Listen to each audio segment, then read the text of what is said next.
Hello everyone, welcome to my channel. मेरा नाम प्रीतिश नंदी है। आपसे मैं डिस्कस करने वाला हूँ केमिकल काइनेटिक्स के बारे में, जो हम लोग का सीरीज चल रहा था। अब तक हम लोगों ने डिस्कस कर लिया बेसिक ऑफ केमिकल काइनेटिक्स, जहाँ पे हम लोग ने रेट, ऑर्डर, मॉलिक्यूलरिटी और टाइप ऑफ रिएक्शन के बारे में डिस्कस किया है। आज हम लोग डिस्कस करने वाले हैं काइनेटिक्स ऑफ डिफरेंट ऑर्डर्स।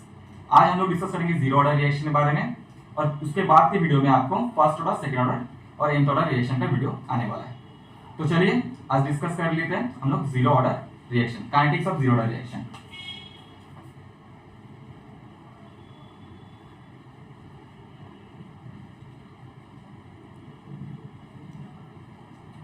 तो जीरो ऑर्डर रिएक्शन हम लोग ने जब बेसिक में पढ़ा था तो हम लोगों ने देखा था कोई भी रिएक्शन अगर जीरो ऑर्डर रिएक्शन है तो मतलब क्या, रिएक्शन मस्ट भी क्या होगा, कॉम्प्लेक्स रिएक्शन होगा, कोई भी एलिमेंट्री रिएक्शन नहीं हो सकता। क्योंकि एलिमेंट्री रिएक्शन में ऑर्डर अगर जीरो होने का मतलब क्या है, उस रिएक्शन का मॉलिक्यूलरिटी भी जीरो है, मतलब कोई रिएक्टेंट मॉलिक्यूल्स नहीं है, मगर प्रोडक्ट फॉर्मेशन हो रहा है। क्लियर? तो एक रिएक्शन को अगर हम लोग जीरो ऑर्डर करना है तो उसका मतलब रिएक्शन मस्ट भी क्या होगा, हम लोग का कॉम्प्लेक्स रिएक्शन होगा। तो चलिए मैंने एक रिएक्शन कंसीडर कर लिया। लेट अस कंसीडर एक कॉम्प्लेक्स रिएक्शन। एक कॉम्प्लेक्स रिएक्शन ले लेते हैं क्योंकि हम लोग एलिमेंट्री रिएक्शन को कंसीडर नहीं कर सकते जीरो ऑर्डर रिएक्शन के रूप में। तो एक कॉम्प्लेक्स रिएक्शन जहां पे ए रिएक्टेंट है, ए रिएक्टेंट प्रोडक्ट फॉर्मेशन कर रहा है। तो ए रिएक्टेंट प्रोडक्ट अगर फॉर्मेशन कर रहा है तो इसी रिएक्शन में देखिए, इनिशियली जब मैंने रिएक्शन को स्टार्ट किया था, तो इनिशियली जब हम लोग ने रिएक्शन को स्टार्ट किया था तो उस टाइम में क्या टोटली क्या रिएक्टेंट ही रहता है, कोई प्रोडक्ट फॉर्मेशन नहीं होता है, मतलब 100% क्या रहता है, वह रिएक्टेंट रहता है। तो उस टाइम को हम लोग T0 कंसीडर करेंगे। अब देखिए T जब T0 था, मतलब जब हम लोग रिएक्शन को स्टार्ट नहीं किया तब मेरा कंसेंट्रेशन कितना है, टोटल 100% रिएक्टेंट है, तो उसको हम लोग A0 कंसीडर कर लेते हैं। तब प्रोडक्ट कितना है हम लोग का, जीरो, कोई प्रोडक्ट फॉर्मेशन नहीं हुआ है। अब देखिए T equals to T time, अगर T equals to T time मतलब कि रिएक्शन स्टार्ट हो चुका है। तो रिएक्शन अगर स्टार्ट हो चुका है मतलब क्या, रिएक्टेंट धीरे धीरे प्रोडक्ट में कन्वर्ट हो रहा है, मतलब रिएक्टेंट का कंसेंट्रेशन डिक्रीज कर रहा है, प्रोडक्ट का कंसेंट्रेशन इंक्रीज कर रहा है। तो हम लोग ने यहाँ पे कंसीडर कर लेते हैं कि A0 से कुछ amount of reactant molecules decompose कर दिया, कितना, X अमाउंट ऑफ डिकम्पोज कर दिया। तो यहाँ पे कितना प्रोडक्ट, कितना फॉर्मेशन होगा, X अमाउंट फॉर्मेशन होगा। तो इसी को हम लोग क्या लिखते हैं, T टाइम में कंसेंट्रेशन, इसको हम लोग AT लिख लेते हैं, मतलब concentration at T time of reactant, reactant का कंसेंट्रेशन T टाइम में इसको लिख रहे हैं। तो यहाँ पर A0 हम लोग का क्या है, कोई भी रिएक्शन का A0 मतलब क्या, इनिशियल कंसेंट्रेशन ऑफ रिएक्टेंट, और AT क्या है, AT हम लोग के कंसेंट्रेशन ऑफ रिएक्टेंट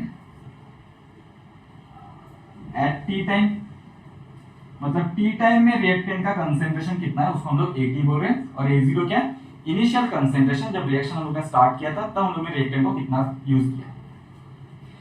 तो यहां से देखिए हम लोग रेट ऑफ रिएक्शन क्या लिख सकते हैं। तो यहां से हम लोग अगर रिएक्शन, अगर हम लोग का कॉम्प्लेक्स रिएक्शन है और हम लोग ने क्या कंसीडर कर लिया, एक जीरो ऑर्डर रिएक्शन है, तो रेट ऑफ रिएक्शन, तो रेट इक्वल्स टू क्या लिख सकते हैं हम लोग, तो रेट इक्वल्स टू हम लोग यहां से लिख सकते हैं कि a टू दी पावर 0 लिख सकते हैं, क्योंकि ऑर्डर 0 है तो पावर कितना होगा, 0 होगा।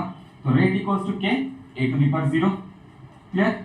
Rate equals to k a to the power 0। तो यहाँ पे इस रिएक्शन का रेट हम लोग कितना लिख सकते हैं, कि यहाँ पे हम लोग रिएक्शन का रेट लिख सकते हैं माइनस dA/dt। रेट इस तरह से लिखते हैं हम लोग। अब ये जो फॉर्म हमने लिखा क्या है, ये किस तरह का फॉर्म है, ये डिफरेंशिएट फॉर्म है। अब देखिए कोई भी एक रिएक्शन को अगर हम लोग काइनेटिक्स पढ़ रहे हैं तो रिएक्शन का काइनेटिक्स का पढ़ने का मतलब क्या, देखिए सिंपली हम लोग जीरो ऑर्डर का काइनेटिक्स पढ़ने का मतलब है कि टाइम के साथ साथ रिएक्टेंट का कंसेंट्रेशन किस तरह चेंज होता है। अगर हम लोग एक पर्टिकुलर टाइम में रिएक्टेंट मॉलिक्यूल्स कितना प्रेजेंस है, प्रोडक्ट कितना फॉर्मेशन हुआ है, वो हम लोग को जानना है। तो उसके लिए हम लोग क्या चाहिए, एक ओवरऑल इक्वेशन की जरूरत है जो हम लोग यहाँ पे फॉर्मेशन करने वाले हैं। उसके लिए ये क्या है, डिफरेंशिएट फॉर्म है, तो मतलब स्मॉलेस्ट कोई एक पार्ट का हम लोग ने क्या निकाला है, रेट निकाला है। अब ओवरऑल रिएक्शन का मतलब टाइम के साथ साथ कंसेंट्रेशन को अगर हम लोग कंसीडर करना है तो उसके लिए हम लोग क्या चाहिए, एक इक्वेशन चाहिए जहां पे हम लोग टाइम को पुट करके रिएक्टेंट का कंसेंट्रेशन कैलकुलेट कर सकते हैं। तो इसके लिए क्या करेंगे, इस इक्वेशन को हम लोग क्या करना है, इंटीग्रेशन करना है, मतलब ओवरऑल रिएक्शन का हम लोग ने क्या टाइम के रेस्पेक्ट में कंसेंट्रेशन का चेंज निकालना है। तो करने के लिए इंटीग्रेशन अगर इसको हम लोग करेंगे तो इंटीग्रेशन करने के लिए क्या चाहिए, इंटीग्रेशन करने के लिए जितने सेम टर्म है उसको एक तरफ लाना है और दूसरे टर्म को ऑपोजिट लिख के लेके जाना है। तो यहाँ पे हम लिखा था, देखिए तो यहाँ पे मैं लिख सकता हूँ DA by A0 equals to K minus dt minus K dt। अब a टू द पावर 0 का मतलब क्या है, कोई भी रिएक्शन अगर हम लोग a टू द पावर 0 लिख रहे हैं मतलब क्या है, उसको हम लोग 1 लिख सकते हैं। तो यहां से हम लोग लिख सकते हैं, देखिए सिंपली मैं यहां से लिख सकता हूं dA equals to minus K dt, dA equals to minus K dt। अब इसको हम लोग इंटीग्रेशन करके इसका हम लोग इक्वेशन निकालेंगे। तो इंटीग्रेशन अगर बोथ साइड हम लोग कर रहे हैं, देखिए यहाँ पर जब t 0 था तो हम लोग रिएक्टेंट का कंसंट्रेशन कितना है A0, और t जब हम लोग t लिख रहे हैं तो ये कंसंट्रेशन कितना हो जा रहा है AT। मतलब range of time 0 to t तक कंसंट्रेशन का चेंज कितना हो रहा है A0 टू AT। क्लियर? चलिए यहाँ पे इसको सॉल्व कर लेते हैं। तो dA का अगर इंटीग्रेशन करते हैं तो हम लोग क्या पड़ेगा, अगर इंटीग्रेशन ऑफ dx का इंटीग्रेशन करते हैं तो हम लोग क्या मिलता है x मिलता है। तो उसी तरह अगर dA का अगर इंटीग्रेशन करेंगे तो क्या मिलेगा, a मिलेगा,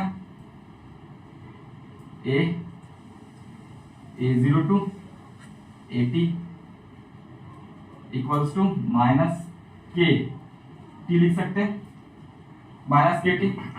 अब देखिए यहाँ पर लिमिट को पुट करना है कोई भी इंटीग्रेशन में, पहले क्या लिखते हैं हम लोग upper limit minus lower limit. तो अपर लिमिट कितना है हम लोग यहाँ पर, अपर लिमिट है AT minus A0 equals to minus K T. तो यहां से हम लोग लिख सकते हैं AT equals to A0 minus K T. तो ये बन गया हम लोग का एक इक्वेशन, जहां पे देखिए अगर टाइम आप पुट करते हो तो कितना रिएक्टेंट मॉलिक्यूल्स प्रेजेंस है उसको हम लोग कैलकुलेट कर सकते हैं। मतलब टाइम चेंज होने के साथ साथ रिएक्टेंट मॉलिक्यूल्स का कंसंट्रेशन कितना है उसी के हम लोग का क्या इक्वेशन फॉर्मेशन कर लिए। इसी का हम तो यहाँ पे टाइम के रेस्पेक्ट में रिएक्टेंट कंसंट्रेशन किस तरह चेंज हो रहा है उसी का हम लोग ने एक इक्वेशन बनाया। अब देखिए हम लोग ने रिएक्शन में टाइम के साथ कंसंट्रेशन का तो रिलेशन निकाल लिया। अब हम लोग देखते हैं रिएक्शन का अगर 50% कंप्लीट होने के लिए कितना टाइम लगता है और रिएक्शन को 100% कंप्लीट करने के लिए टाइम कितना लगता है वो भी हम लोग थोड़ा सा कैलकुलेट कर लेंगे। तो कोई भी रिएक्शन को अगर हम लोग 50% कंप्लीट होने के लिए जो टाइम लगता है, मतलब रिएक्टेंट 50% कंप्लीट होना मतलब क्या है, रिएक्टेंट मॉलिक्यूल्स का कंसंट्रेशन कितना हाफ हो जाना, मतलब 50% रिएक्टेंट मॉलिक्यूल्स प्रोडक्ट में कन्वर्शन हो चुका है। इसी टाइम में जिस टाइम में रिएक्टेंट मॉलिक्यूल्स का कंसंट्रेशन हाफ हो गया है इनिशियल कंसंट्रेशन के, उसी को हम लोग क्या बोलते हैं टी हाफ या फिर हाफ लाइफ। तो half life of the reaction का मतलब क्या है, मतलब टी अगर कोई भी रिएक्शन का हाफ लाइफ का मतलब है तो रिएक्शन का जिस टाइम में कोई भी रिएक्टेंट का कंसंट्रेशन मतलब टी टाइम में रिएक्टेंट का कंसंट्रेशन उसके इनिशियल टाइम के क्या हो चुका है हाफ हो चुका है। तो चलिए हाफ लाइफ को हम लोग कैलकुलेट करते हैं।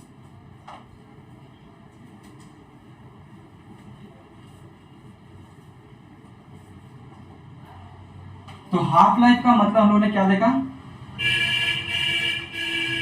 हाफ लाइफ को हम लोग डिनोट करते हैं टी हाफ से। तो हाफ लाइफ का मतलब क्या है, देखिए अगर कोई भी टाइम t इक्वल्स टू अगर टी हाफ होता है, t equals to T half मतलब टी हाफ लाइफ टाइम में रिएक्टेंट का कंसंट्रेशन टी टाइम में रिएक्टेंट का कंसंट्रेशन उसके इनिशियल कंसंट्रेशन से क्या हो जाएगा हाफ, मतलब t इक्वल्स टू A0/2। अब जीरो ऑर्डर काइनेटिक्स के हम लोग ने इक्वेशन को क्या देखा था, जीरो ऑर्डर काइनेटिक्स का इक्वेशन था हम लोग का AT equals to A0 minus KT। अब इसी इक्वेशन में हम लोग ने जो डाटा यहां से मिला है उसी को पुट करेंगे। तो इस डेटा का यहां पे हम लोग पुट करते हैं। अब AT इक्वल्स टू कितना हम लोग का A0/2, जब क्या है हम लोग का कंसंट्रेशन कितना है, टाइम कितना हम लोग का, टाइम t हाफ है, मतलब हाफ लाइफ कैलकुलेट कर रहे हैं। तो t equals to t half में AT इक्वल्स टू A0/2 अगर 2 कंसीडर करते हैं तो इस इक्वेशन को सॉल्व करने से हम लोग क्या मिल रहा है, देखिए अब A0 है तो यहां से हम लोग लिख सकते हैं KT half equals to A0 minus A0/2, that means A0/2। तो यहां से हम लोग T हाफ कितना मिल रहा है A0/2 के। तो T हाफ इक्वल्स टू हम लोग क्या मिला A0/2 के। तो इस इक्वेशन से हम लोग क्या बोल सकते हैं, तो कोई भी रिएक्शन का यहाँ पे T हाफ किसके साथ प्रोपोर्शनल है, जो रिएक्टेंट मॉलिक्यूल्स है उसके कंसंट्रेशन से प्रोपोर्शनल है। मतलब अगर रिएक्टेंट का कंसंट्रेशन अगर हम लोग चेंज करते हैं तो उस रिएक्शन का T हाफ भी चेंज होगा, हाफ लाइफ चेंज होगा। तो सिंपली कोई भी जीरो ऑर्डर रिएक्शन का टी हाफ उसके इनिशियल कंसेंट्रेशन या फिर रिएक्टेंट के कंसेंट्रेशन के क्या होता है, प्रोपोर्शन होता है। ये खुद का जीरो ऑर्डर रिएक्शन का एक प्रॉपर्टी है। तो हमने टी हाफ देख लिया। Now calculate the completion time. तो व्हाट इज कंप्लीशन टाइम? इसको हम लोग टी कंप्लीशन से लिखेंगे। तो कंप्लीशन टाइम का मतलब है कोई भी रिएक्शन को कंप्लीट करने के लिए कितना टाइम लगता है। तो रिएक्शन को कंप्लीट करने के लिए जितना टाइम लगता है उसी को हम लोग क्या बोलेंगे, उस रिएक्शन का टी कंप्लीशन या कंप्लीशन टाइम। तो कंप्लीशन टाइम में क्या होना चाहिए, देखिए तो हमने देखा जब हाफ लाइफ टाइम है तो हाफ लाइफ में क्या है, 80 का कंसेंट 80 क्या बना हम लोग का इनिशियल कंसेंट्रेशन के हाफ। तो टी कंप्लीशन में मतलब टी इक्वल्स टू का टी कंप्लीशन होता है, टी इक्वल्स टू का टी कंप्लीशन लिखते हैं। तो टी टाइम में रिएक्टेंट का कंसेंट्रेशन कितना हो जाएगा, रिएक्शन कंप्लीट हो चुका है। रिएक्शन कंप्लीट हो जाने का मतलब क्या है, रिएक्टेंट तो है ही नहीं, जीरो। तो 80 क्या जीरो लिख सकते हैं। तो 80 अगर T equals to T completion में 80 इक्वल्स टू जीरो होगा। तो अगर 80 जीरो है तो इस इक्वेशन में डेटा को अगर पुट करते हैं हम लोग, इस इक्वेशन में डेटा को पुट करते हैं तो क्या आ जाएगा, देखिए तो zero equals to A zero minus K T completion minus K T completion. तो यहां से टी कंप्लीशन मतलब एक रिएक्शन कंप्लीट होने के लिए कितना टाइम लग रहा है हम लोग का, ए जीरो बाई के, ए जीरो बाई के। तो क्या देखा हम लोग ने, देखिए हम लोग को यहाँ से तीन इक्वेशन मिला। एक टाइम के साथ साथ रिएक्टेंट का कंसेंट्रेशन किस तरह चेंज होता है उसका equation, AT equals to A0 minus KT। Second reaction को हाफ कंप्लीट करने के लिए मतलब 50% कंप्लीट करने के लिए कितना टाइम चाहिए, T half equals to A0 by 2K। और रिएक्शन को कंप्लीटली कंप्लीट करने के लिए 100% कंप्लीट करने के लिए कितना टाइम लग रहा है हम लोग का, A0 बाई K। तो ये सिंपली था हम लोग का जीरो ऑर्डर रिएक्शन का काइनेटिक्स। तो जीरो ऑर्डर रिएक्शन में उन्होंने क्या देखा, देखिए फर्स्ट हमने देखा कोई भी रिएक्शन जीरो ऑर्डर कब होगा, जब रिएक्शन क्या है, कॉम्प्लेक्स रिएक्शन है। Elementary reaction never be zero order reaction because molecularity of the reaction equals to zero. तो उसका अगर मॉलिक्युलरिटी जीरो हो जाता है तो रिएक्शन क्या है, विदाउट रिएक्टेंट प्रोडक्ट में कन्वर्शन हो रहा है, मतलब जो पॉसिबल नहीं है। और उसी के बेस पे हम लोग यहाँ पे निकाला, देखिए तीन इक्वेशन, एक किसके साथ रिलेशन, टाइम के साथ साथ रिएक्टेंट का कंसेंट्रेशन किस तरह से चेंज हो रहा है। अब इसी रिएक्शन में हम लोग हर एक इक्वेशन का ग्राफ ड्रॉ करेंगे और रेट कांस्टेंट का यूनिट देखेंगे। इससे पहले हम लोग देख लेते हैं आप किस तरह से एक रिएक्शन को पहचान पाओगे रिएक्शन जीरो ऑर्डर है कि नहीं। आपके पास अगर कोई क्वेश्चन दिया रहता है न्यूमेरिकल्स टाइप का, तब उसको हम लोग सॉल्व करने के लिए आपको अगर डेटा दिया रहता है तो किस तरह से आप पहचानोगे यहाँ पे आपको जीरो ऑर्डर रिएक्शन दिया है कि नहीं। फर्स्ट ऑफ ऑल आप अगर एक रिएक्शन को देख रहे हो तो अगर वहां पे गिवन है जीरो ऑर्डर रिएक्शन तो आपको पता चल गया रिएक्शन जीरो ऑर्डर हो सकता है। सेकंड, अगर कोई भी अगर आपको क्वेश्चन में बोल दिया गया है कि कोई भी अगर रिएक्शन का अगर टी हाफ मतलब half life of the reaction is directly proportional to the initial concentration of the reactant, मतलब रिएक्शन के इनिशियल कंसेंट्रेशन के ऊपर क्या टी हाफ डायरेक्टली प्रोपोर्शनल है, तो वो भी रिएक्शन के जीरो ऑर्डर रिएक्शन होगा जो उसका खुद का प्रॉपर्टी है। क्लियर। चलिए अब ग्राफिकली हम लोग देख लेते हैं जीरो ऑर्डर रिएक्शन का हर एक इक्वेशन का ग्राफ किस तरह से ड्रॉ करेंगे। उससे पहले हम लोग कुछ मैथमेटिकल टर्म देख लेंगे। आपने जो ऑलरेडी क्लास 11 में पढ़ के आया स्ट्रेट लाइन ग्राफ, उसी को हम लोग यहाँ पे डिस्कस करेंगे।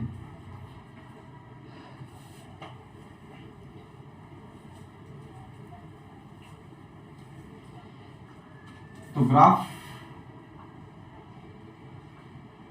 तो क्लास 11 में जो हम लोग ने मैथमेटिक्स पढ़ा था तो हम लोग वहां पर देखिए तीन तरह का ग्राफ हम लोग ने देखा था। एक था हम लोग का y इक्वल्स टू mx,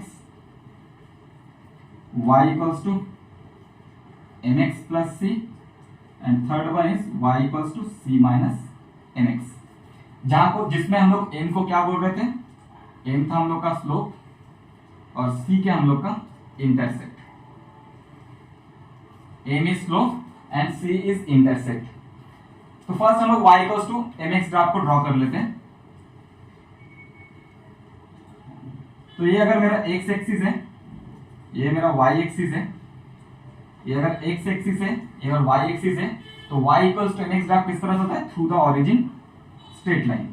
इसी को हम लोग बोलते हैं y इक्वल्स टू mx। तो ये हम लोग क्या है, y equals to mx type graph, जहां पे इसका स्लोप कितना है, स्लोप है m। Clear. Next y equals to mx plus c। तो y equals to mx plus c अगर हम लोग ग्राफ ड्रॉ करना है तो अगर y एक्सिस x एक्सिस है तो y equals to mx plus c, देखिए यहाँ पे क्या पॉजिटिव इंटरसेप्ट मिल रहा है आपको। तो पॉजिटिव इंटरसेप्ट मिल रहा है मतलब y एक्सिस बराबर आपको क्या थोड़ा सा जगह छोड़ना है, तो यहां से हम लोग क्या करेंगे, y इक्वल्स टू mx मतलब एक थोड़ा सा इंटरसेप्ट लेके पॉजिटिव स्लोप ड्रॉ करेंगे, जिसका स्लोप m इक्वल टू कितना है स्लोप, और ये पोर्शन कितना हम लोग का c, जिसको हम लोग क्या बोल रहे हैं इंटरसेप्ट। तो ये ग्राफ किसका है, y equals to mx plus c, and the third one is y equals to mx minus. तो यहां पर देखिए इंटरसेप्ट तो आपके पास है, मगर आपका स्लोप क्या है नेगेटिव, स्लोप नेगेटिव है, तो c आपको इंटरसेप्ट तो मिल रहा है, मतलब पॉजिटिव y एक्सिस पर एक पॉजिटिव पॉइंट तो मिलेगा, मगर ग्राफ आपको क्या नेगेटिव में ड्रॉ करना है, मतलब स्ट्रेट लाइन क्या नीचे तरफ जाएगा। तो यहां से देखिए अगर ये मेरा स्लोप इंटरसेप्ट है तो ग्राफ इस तरह से डिनोमिनेट पोजीशन में जाने वाला है, मतलब m इक्वल्स टू क्या यहाँ पे स्लोप है माइनस m, और यहाँ पे ये पोर्शन क्या है हम लोग का intercept of the equation. Clear? इसी के बेसिस पे हम लोग जो फर्स्ट जीरो ऑर्डर रिएक्शन हम लोग ने पढ़ा है उसी के हर एक ग्राफ को हम लोग ड्रॉ करने वाले हैं। तो चलिए जीरो ऑर्डर रिएक्शन के रेस्पेक्ट में ग्राफ को देख लेते हैं।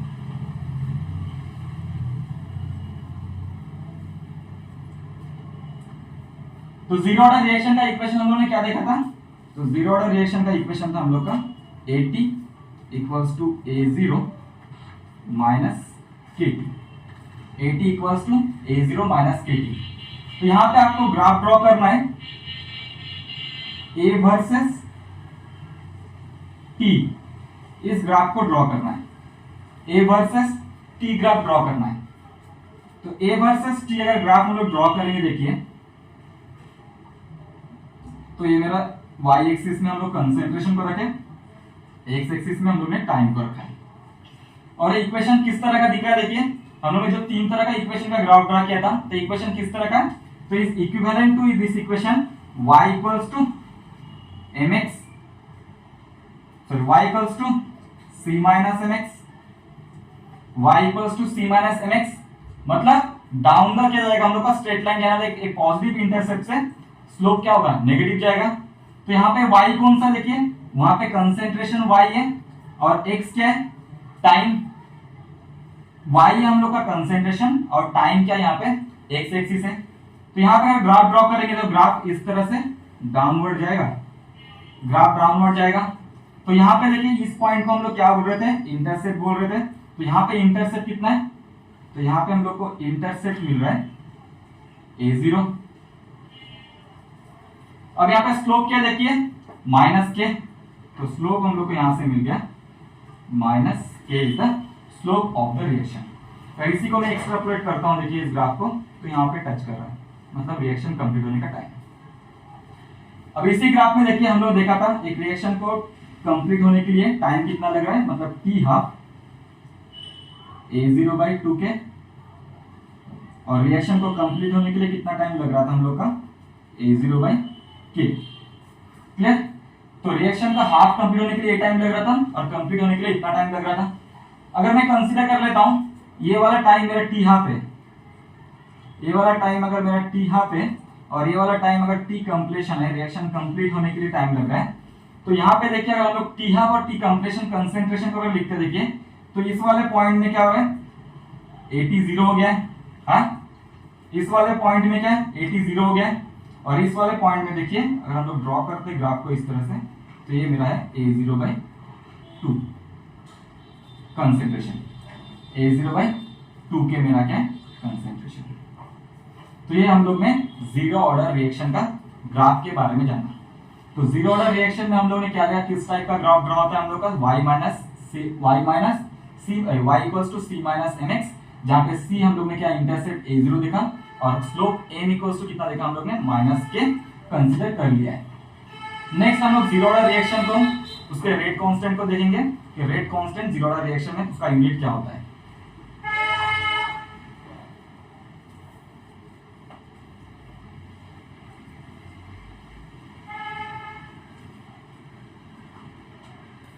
तो अगर सपोज करो एक रिएक्शन है A2 प्रोडक्ट, अगर जीरो ऑर्डर टाइप का रिएक्शन है तो इसके हम लोग रेट को क्या लिख सकते हैं, तो रेट को हम लोग लिख सकते हैं k A⁴ ऑर्डर 0 है तो k A⁴ लिख सकते हैं।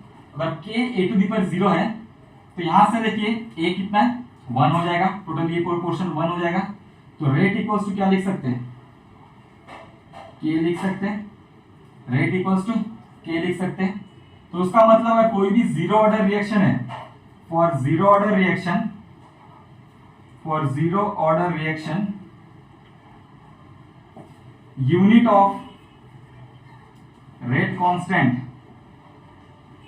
unit of rate constant is equivalent to the, unit of rate constant is equivalent to the rate of the reaction, sorry, unit of rate of the reaction। तो rate of the reaction का unit क्या, zero order reaction में उसके rate constant के unit के बराबर होता है। तो यहाँ पर k का यूनिट क्या होगा देखिए, तो यहाँ पे k का यूनिट किसके बराबर होगा, रेट कांस्टेंट के बराबर। तो यूनिट ऑफ k क्या होगा जीरो ऑर्डर रिएक्शन के लिए, यूनिट ऑफ k क्या होगा देखिए, तो रेट मतलब क्या लिखा था हम लोग ने, mole litre inverse time inverse, mole litre inverse time inverse as a unit of k। Clear. तो आज हम लोग ने टोटल जीरो ऑर्डर रिएक्शन को डिस्कस किया, जहां पे हम लोग ने फर्स्ट जीरो ऑर्डर रिएक्शन के काइनेटिक्स को टोटली पढ़ा है, जहां पे हम लोग ने टाइम के रेस्पेक्ट में कंसंट्रेशन किस तरह से चेंज हुआ रिएक्टेंट के, उसका इक्वेशन डेवलप किया, टी हाफ डेवलप किया, टी कंप्लीशन डेवलप किया, और उसके साथ रेट कांस्टेंट को भी हम लोग ने डिस्कस कर लिया।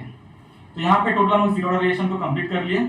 इसके बाद हम लोग जब total kinetics of different order reaction के काइनेटिक्स खत्म करने के बाद इसके ऊपर बेसिस करके हम लोग कुछ न्यूमेरिकल्स भी करेंगे। और आज के लिए सिर्फ इतना ही, मिलते हैं फिर नेक्स्ट वीडियो में। Thank you.